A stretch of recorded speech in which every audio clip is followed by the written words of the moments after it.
So welcome to another Consults Over Coffee, conversations about healthcare. I'm here today with Susan Herndon, and she's a nurse practitioner, and we worked together out at Henriker Doctors when you were what, The nurse navigator. the nurse for GI navigator oncology. for GI oncology, and now you're down in Tappahannock, is that right? I work for the oncology group down in Tappahannock. How big is that? That's been probably a fairly significant change of pace.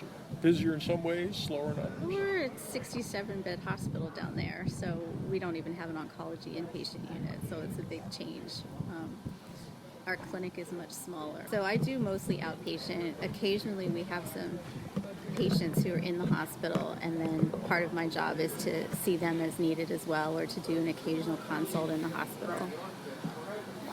How's it been? I guess, we hear a lot living up here in the Richmond area. Obviously, we hear a lot about COVID, and things are not good up here right now.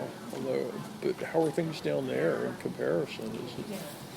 It's been back in March. We pretty much quieted down like everybody else, but we never shut down. We continued to see patients in our office. We did a lot of telemedicine, but unfortunately we have an older population, and the access to the internet isn't as good since it's a more rural area, and so telemedicine, where you have a visual and voice, isn't possible. A lot of folks tried it, weren't able to successfully connect. We had a great platform for it within our electronic medical record, but a lot of folks just couldn't take advantage of it. And so we did a lot of telephone visits, which, I mean, you're a physician, you lose a lot when you can't physically see the person and hear them. So we really continued to see a lot of patients in the office. We got hit as a hospital pretty hard around April. That was our first big surge. We have a couple of, there's a jail and a prison down there, and also a nursing home that got hit pretty hard with COVID. And so that was our first big surge. We did pretty well through the summer, and then it's been the holidays. We've had Thanksgiving, Christmas was awful. They were starting to pull oncology staff to try to help cover some of the inpatient. Just because we don't have enough staff. We have I think 5 beds in our ICU. I know that we had an oncology patient who got diagnosed and just got out of the hospital after 6 weeks. And when you only have 5 ICU beds, you've got somebody in there taking up a bed for 6 weeks. That's a long time. So, at one point, like right after Christmas, I looked, and there's a website that tells you can look up your county, and it tells you what the percentage of beds are that are occupied with COVID positive patients. Ours was 42%. So we've had So we've been hit really hard since the holidays, when folks decided they were not necessarily going to follow all the precautions and really wanted to see family. And I think if you're just somebody out walking around on the street, you really don't. It's hard to get an appreciation for what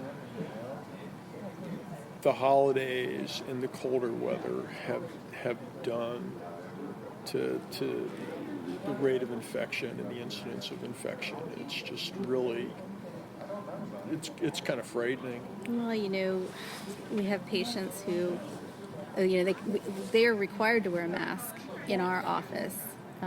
But then I was at the grocery store a couple weeks ago, and I had a mask on. The 2 people behind me weren't wearing a mask, and all I could think of was the cashier checking out. This young girl was checking out. I'm like, I have the ability to enforce you have to wear a mask in my office, but there she is exposed to these 2 people who decided they didn't want to wear a mask into the grocery store. So I've had similar. I think we're fortunate in Richmond. Most of the places that I go in, people are masked. I think people are generally fairly compliant, but as you get out of the city and into the more rural areas, the compliance really seems to fall. it's hit or miss. I think some people just don't some people just don't believe it.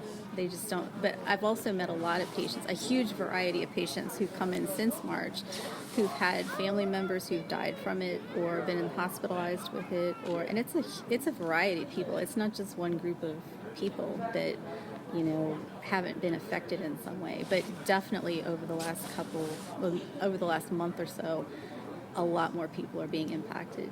We've had to cancel appointments. We, in our office, because of our immunocompromised population, we keep people out. If they have any symptoms, if they have had a potential exposure, they stay out. We wear masks, we wear goggles all the time. That's what we've been doing since March. I wore business casual to work, and I've been wearing scrubs since March. I mean, it's so different. And in oncology, it's such a psychosocial. There's such a psychosocial piece of care. It's not just taking care of the physical issues. And hugging and touching people is such a big part of that, and we haven't been able to do that since March.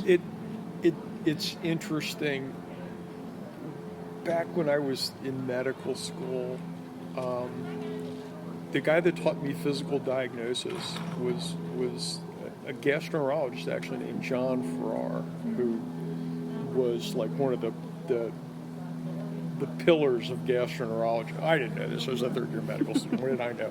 And he was funny. He was kind of a very genteel old guy, and one of the things he said to me was, when you're seeing a patient, he's like, you should always touch them. Yeah. And he's like, he goes, you don't always have to examine them. He goes, but there should be some kind of physical contact. Mm-hmm.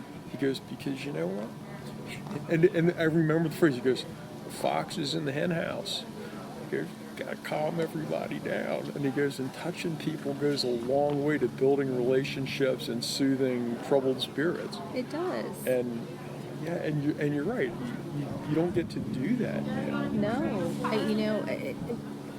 I would shake hands with my patients when I first went in for consults or to meet them for the first time. And some of that, you can tell a lot. I mean, just physical assessment-wise, when you touch a patient's hand, are they sweaty? Are they hot? Are they, is their skin dry? I mean, you can tell a lot just by a quick touch on somebody. Oh, yeah. But you also have that connection. It's like somehow you're connecting with the person before you're doing anything invasive or you're, asking them to do anything like disrobe so that you can do a full exam. You're making some kind of contact with them, and I didn't even think about. I don't know. This came to me in the last couple weeks, but racially too. I think now like I feel comfortable touching you, whatever you look like. I feel comfortable touching you, and I think that's important too. And I never thought about that before, but I feel like that's if I'm touching you, I want to build that trust. Absolutely, right. That I value, I recognize you, I value you. I'm here sort of the for namaste you. thing. No, absolutely. I think that's really true. That's what I was going to ask you. That because I was doing a fair amount of telemedicine stuff, and I still some of the do Skype stuff or whatever, and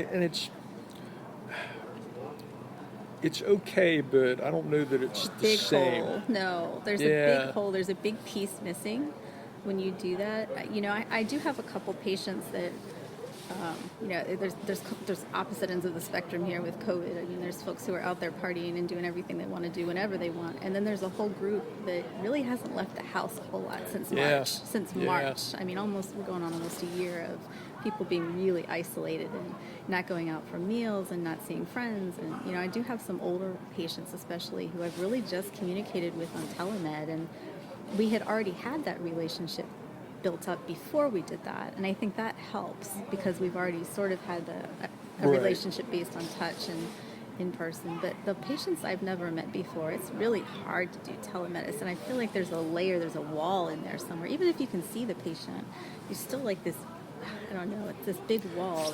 It's not the same thing. It's not warm. You're missing the warmth. Maybe it's the heat. You can't feel. I don't know. You can't feel the.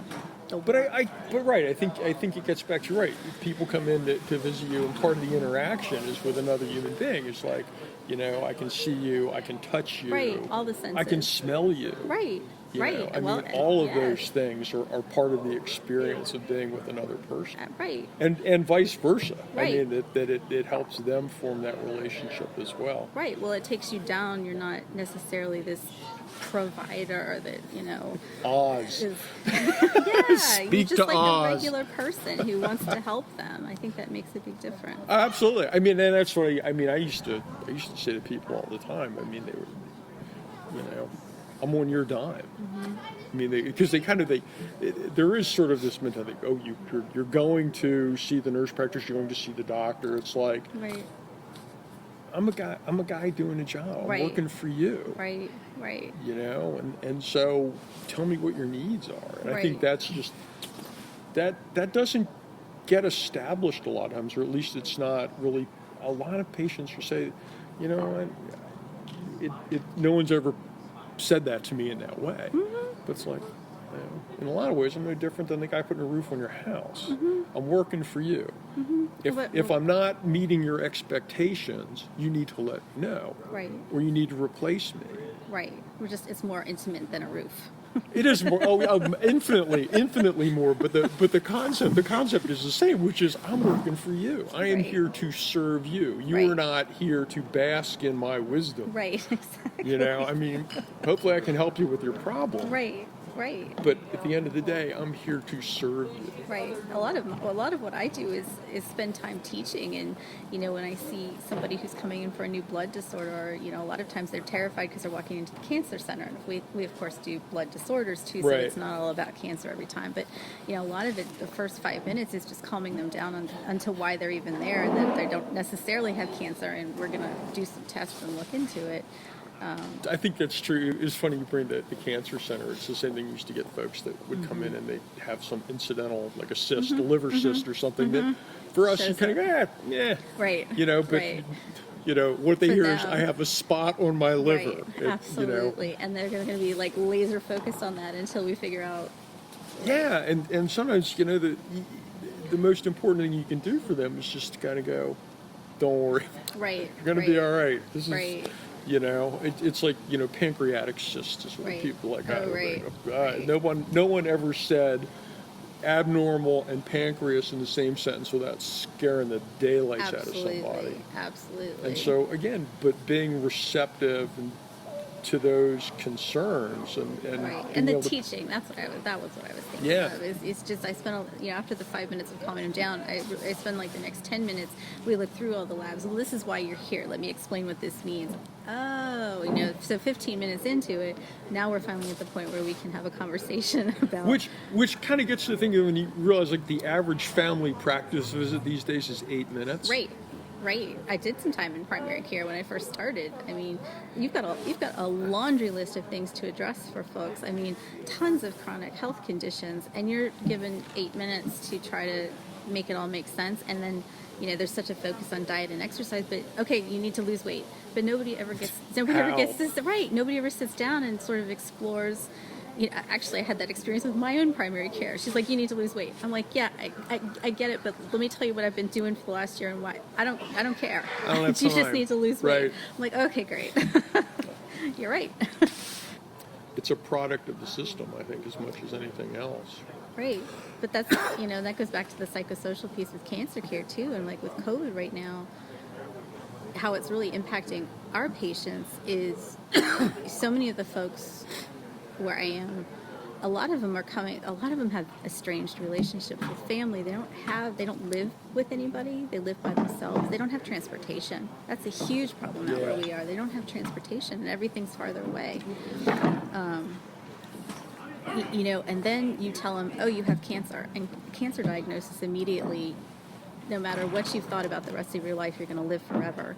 The minute you have a cancer diagnosis, suddenly the thing you think about is death. And, suddenly you need all of this support around you. And so with COVID, not only are you getting this cancer diagnosis, nobody's going to come to help you.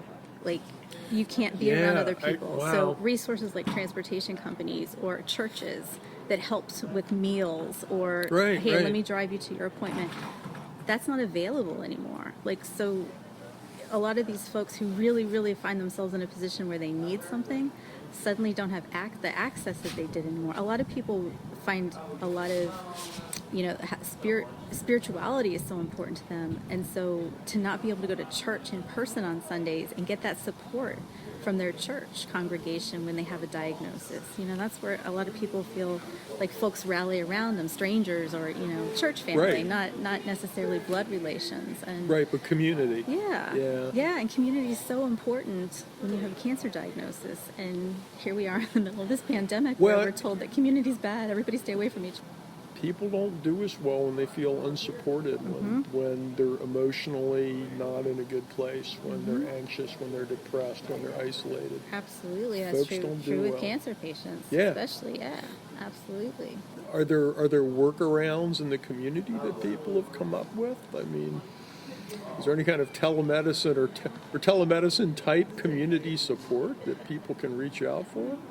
Well, I know like mental health practitioners have been doing more telehealth. Yeah. We're partnering with VCU now, and so we've been utilizing a lot more of their resources. So that's been huge. I know they have a lot of supportive care resources that they offer online to patients who are involved with MASI. And we also have been utilizing, there's a cancer psychologist who works down there who's been doing a lot of telephone visits with our patients, and that's been really helpful.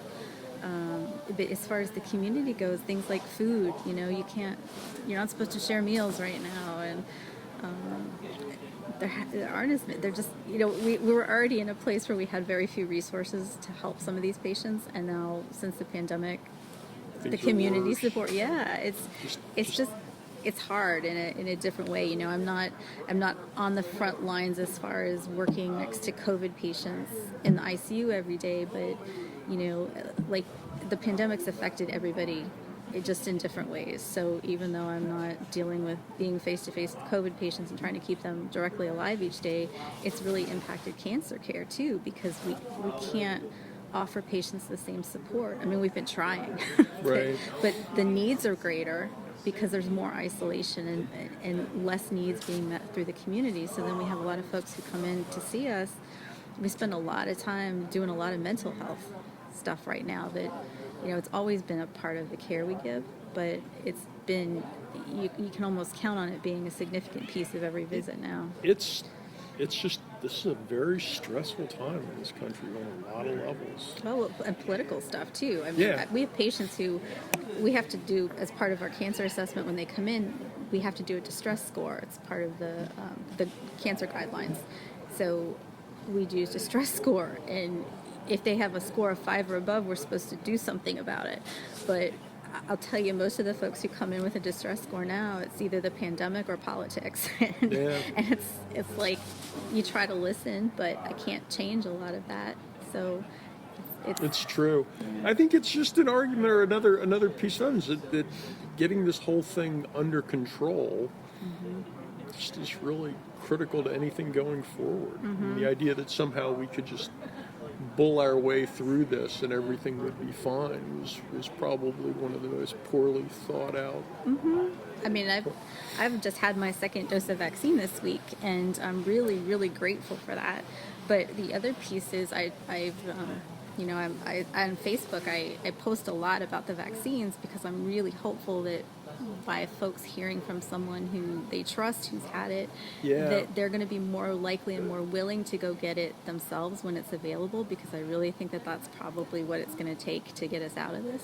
All the epidemiology and infectious disease folks will tell you that the only that is the way out of this, and that's going to require vaccinating probably close to 90% of the population. Well, and I think we've been lacking a federal leadership there. To, as far as so each state's been reinventing the wheel on how they're going to provide the vaccines and who gets it, and I think that's been part of what's caused such a slow rollout. I know a lot of people who are ready to get it today, but there's Me. no process in place for it. Yeah. Yeah. I mean, my mom, she's basically been isolated since March. Problem is you don't know who has it. People who have it may not know that they Right, have because they it. can be asymptomatic carriers. And you can go from feeling like you had a little bit of a cold or the flu to being on a ventilator in the ICU in hours. It's It's scary. It is scary. It is scary, and there really is. There is not a great therapy.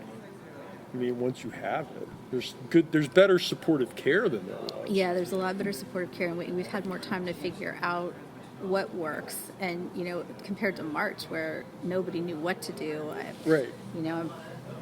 There's a part of a physician and APP group on Facebook that specifically. It's this resource group that's all about COVID, and so people all over the country are sharing their resources on, and their experiences. It's such a great group, and it's, I used to rely on the CDC for stuff like that, but that's been hard. They got gutted. Yeah. Yeah, they really did. They got muzzled, and that was unfortunate.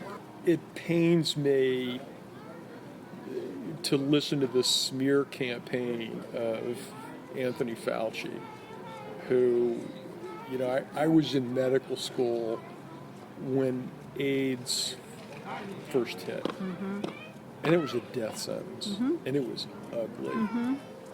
And now I've taken care of patients who have been HIV positive for years on their antivirals. Oh yeah, we take care of cancer patients, people who have cancer who've been living with HIV for decades. And they're fine. And and the reason that is largely Anthony Fauci. That guy's a national treasure. And he just did like a grand rounds at UVA, and I think he did something with Northam here. Yeah, he just did something with VCU on Friday. Yeah, Actually, I wasn't able to tune into it, but I would really, encourage people. Listen to that. That guy's money. If Fauci says do this, do it. So, tell me a little bit about your vaccine experience. So, my company that I work for has been great. They really did a remarkable job at sort of setting up a whole vaccine clinic. And so the first week that the vaccine was available in December, we were able to sign up. They had us sign up through create a medical record, the system that we use, the electronic medical record. We created an account if we didn't already have one, and then we got an invitation to sign up. And then, so everything was done electronically, and then you got your vaccine appointment. They set up a clinic locally using one of the old medical offices that was no longer in use. So the IT team did an amazing job at getting all of this in place so they could do records, set up the appointments. So we went in, we got our first vaccine. They observed us for 15 minutes afterwards. They give you a little cardboard card, a CDC card with the vaccine information on it. Most of my office was vaccinated that first week. Generally, all of us just had a sore arm, sometimes you get after the flu shot, just a little bit of a sore muscle in that arm. One of my coworkers had a little bit of a headache after the first one, but that was it. And then this last week, we got vaccinated again. And I got to say too, when I got that first dose, it was the first minute of hope I felt since March. It just felt like maybe there's going to be a light at the end of the tunnel. Yeah. And it was so nice to feel that just a little glimmer of warm hope for a second. And so we went back this week and got our second dose. Again, most of my coworkers just had a sore arm. I actually, about 12, 16 hours after I got my dose, I was tired. I woke up with chills that were teeth chattering chills. So like when you got the flu, took some Tylenol. I had a headache an hour or so later. I woke up the next morning, went to work. So, I was tired because I hadn't slept well. But other than that, it was fine. And I've been, most of the side effects seem to be less than 24 hours. Nice. So, absolutely. And it seems to get the be pretty vaccine. well. Most of the literature that I've seen shows that it's well tolerated and certainly safe. I mean, people have had adverse effects, but serious adverse effects are rare. Right. You've heard a couple stories about allergic reactions of folks who've had severe allergic reactions. I've heard a couple other little odds and ends stories, but those are the stories you're going to hear. You're going to hear the oddball stories, the things that happen. And unfortunately, those are the things that the public tends to cling to and they hear. And so, even if it's like 1 in 2 million, it's going to... Right. They don't hear the 1 in 2 million part. We all think we're exceptional, right? So we're going to be the 1 in 2 million rather than all the rest that do fine with it. Yeah. So I think most people will probably do really well. I sat on a conference, we don't have any official recommendations for the cancer population yet because there's not enough data. That's, what we've been dealing with the whole pandemic. People look to science and medical providers to know the information, but we're all in the same boat as the public right now because none of us have any of the data or the information. Right. But the recommendation is that for our cancer patients and immunocompromised patients, they think that the benefit of getting the vaccine is likely going to outweigh any risks at this point. So. Man, that's good to hear. Mm-hmm. I think the fact that we went from a novel virus to an effect to several different vaccines with 95% plus efficacy Amazing. in less than a year is... That's phenomenal. Well, and this vaccine is so interesting too. Like, as a science geek, it's just a different type of vaccine from what we're used to seeing with the messenger RNA and how it works. Well, and that's the thing. It's different than I remember. You go back and read about the polio virus, and originally it was sort of an inactive virus, but the first batches that came out weren't really so inactive. And this isn't an intact virus. This is basically an mRNA primer. It's like a secret code. It's like it's giving it you know what I was thinking of the other day? It's like a sketch artist. Like when you're trying to describe to a sketch artist what the criminal looks like, Yeah. and then the police take the sketch, so it's not a photograph, it's just a sketch of what they think this guy looks like, and then they're able to find the guy. It's kind of like the same thing, But it does. It gives your immune system. It says here, make this. Here's the sketch. This is the guy, and your immune system goes, got it, right, and makes antibodies to that guy. right. But in no way do you see the whole virus, so you're not going to get the infection. Right. Yeah. There's no part of the virus. People need to understand that you're not going to get the virus. You're not going to get COVID from the vaccination. No, I mean, most of our vaccines are either a small bit of active virus that your body can make immunity to, or an inactive virus. So this is amazing, really, that we've got this, and that they can make it so fast. Because I was a little worried in the beginning, like, there's so much going on in the world right now. How do I know that this isn't, are they really going to be able to make this quickly? Is this a political? Is this a political spin, or is this? I've had a lot of friends who've had that same question. Absolutely, I had a question. Yeah, well, and I don't think, frankly, if it would have come out before November, that I would have been quite so accepting. I had my eyebrows were up too, but when I started reading about the messenger RNA vaccines, I dug back, and there's actually a lot of data. They've been looking at them for things like melanoma, so they've been actively looking at messenger RNA, and it actually goes back decades that they've been looking at them. They've just had a hard time figuring out what transport vehicle to get them into the body with, and so it's really kind of amazing because now once they have the code, it's easy to replicate it and to do it quickly. So, for that technology, that vaccine technology, to be available now, when we've got this pandemic that really requires something that we can produce a lot of quickly to vaccinate, it's pretty amazing. It is an amazing really story, and I hopefully everybody will settle down enough at some point in time to truly appreciate exactly what has been accomplished in a short period of time. Well, I think people are just getting bombarded with so much information, and there's so many questions and not a lot of answers. And people do better if there's answers. Oh yeah. Uncertainty is hard, and well, and then uncertainty combined with disinformation is even worse. Yep. So. And not knowing what to do. Do we wear masks? Do we not wear masks? And then when there's information coming, conflicting information from the same sources. So, for right now, wear a mask. wear a Wash your mask. hands. Hey, even Social though I've distance. gotten both doses of my vaccine, and so I should be immunized. I should be, fully vaccinated and fully Yeah. by 7 days. The Pfizer's, I think, 7 days after the second dose. But I still continue to wear a mask and goggles at work every day. I mask out whenever I'm outside because we don't know if you can still transmit it. So I have family at home, and maybe I won't get sick, but I could potentially still bring it home to somebody who could get sick. So. No, and to some extent, you lead by example. So that even I don't want to be the guy in 7-Eleven without the mask because they don't know whether I've been vaccinated or not. They're just like, absolutely. look, he's not wearing a mask. I don't need to wear it. Right. No, Well, everybody right now needs to wear a mask. absolutely. So, Absolutely. well, it has been a delight as always. It's been fun. So, Thank you. Yeah.